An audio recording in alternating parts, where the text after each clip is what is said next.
Olá! Seja bem-vindo ao Processo Cast, o podcast sobre direito processual apresentado por Guilherme Kristen Meller.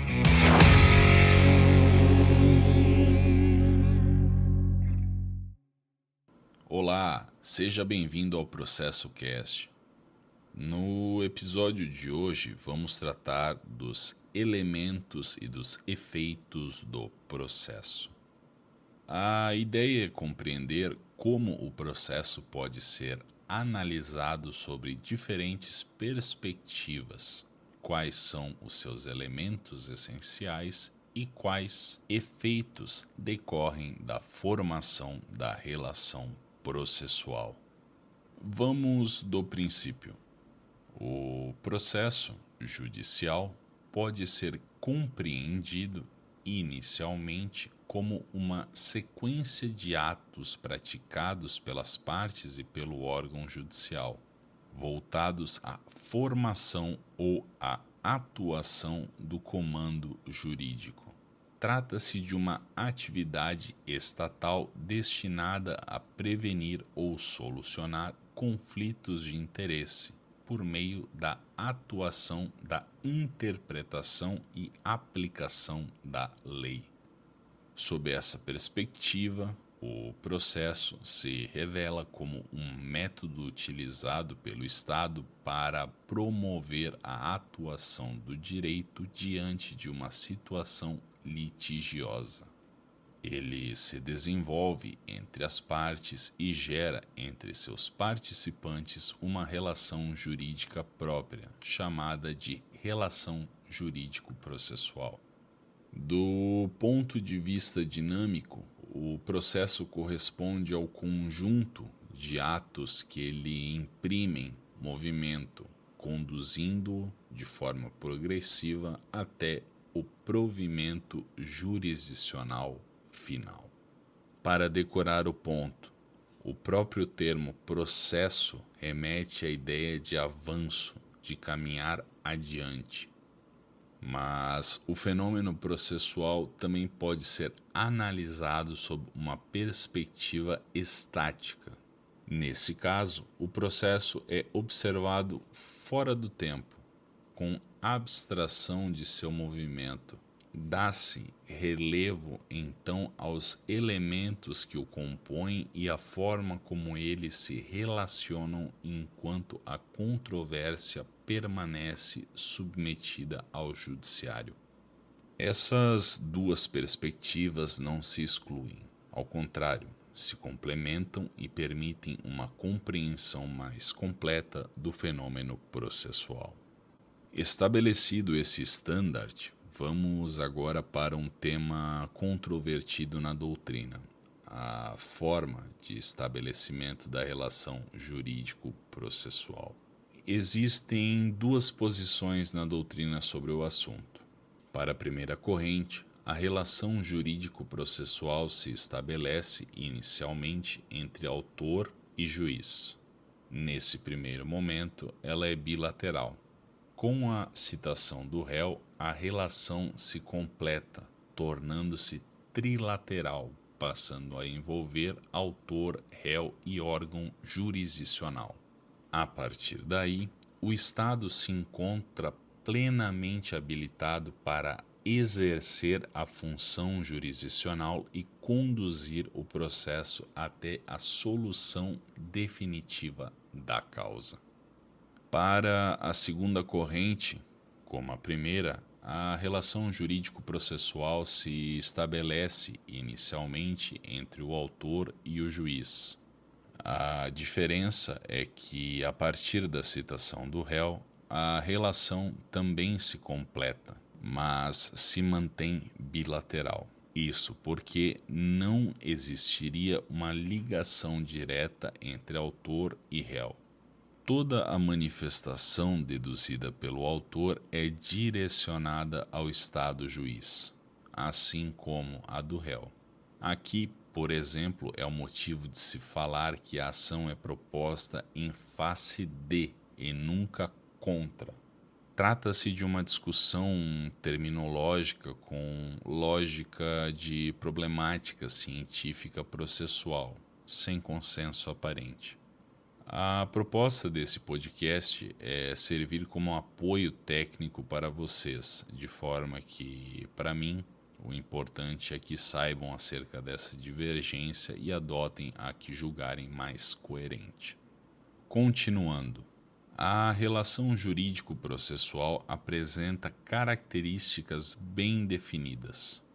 Em primeiro lugar, trata-se de uma relação jurídica porque nasce segundo as regras de direito e produz efeitos jurídicos. E, além disso, uma relação de direito público, pois envolve o órgão judicial e se destina à realização de uma função estatal. A relação processual é também autônoma, já que pode ser estabelecida independentemente da existência efetiva de uma relação jurídica de direito material. É complexa porque não se resume a um único ato, mas a uma série de atos coordenados. É unitária, pois todos esses atos se orientam para uma única finalidade: a obtenção da sentença de mérito. Além disso, é uma relação concreta, pois não pode existir sem referência a uma situação material afirmada ou negada pelas partes. O processo não se presta a especulações abstratas. E, por fim, é uma relação dinâmica que se transforma continuamente ao longo de sua marcha até o pronunciamento final do juiz. Como toda relação jurídica, a relação processual se estabelece entre sujeitos e incide sobre determinado objeto. Por isso, seus elementos essenciais costumam ser classificados em elementos subjetivos e objetivos. Os elementos subjetivos são os sujeitos do processo. Aqui se incluem como sujeitos principais as partes e o órgão judicial. Há ainda sujeitos secundários que atuam como auxiliares da justiça, como escrivão, oficial de justiça, perito, depositário, entre outros. Os elementos objetivos dizem respeito aos objetos sobre os quais incide a atividade jurisdicional. No processo de conhecimento, o objeto central são as provas, utilizadas para a definição do direito subjetivo das partes. Já no processo de execução, o foco recai sobre os bens, que serão atingidos para a satisfação do crédito do exequente. Essa distinção evidencia que o processo de conhecimento e o processo de execução operam sobre objetos distintos, ainda que ambos integrem a atividade jurisdicional. Agora vamos para a segunda parte deste episódio: os efeitos da relação processual. Em termos de noções gerais, por se tratar de uma relação jurídica, o processo produz diversos efeitos jurídicos para todos aqueles que a ele se vinculam. Esses efeitos podem assumir forma positiva, como direitos e faculdades processuais, ou forma negativa, como deveres, obrigações e ônus processuais. Eles não incidem apenas sobre as partes, mas também sobre o órgão judicial e seus auxiliares. Sobre os direitos processuais. Entre os principais direitos processuais das partes estão o direito de ação e o direito de defesa. A partir deles, decorrem outros direitos, como o de participação de todos os atos do processo, o de arguir suspeição ou impedimento do juiz e o de recorrer das decisões. Esses direitos possuem natureza de direitos individuais públicos, pois impõem ao Estado o dever de assegurar uma tutela jurisdicional adequada e regular. Para encerrar, sobre as obrigações, deveres e ônus processuais.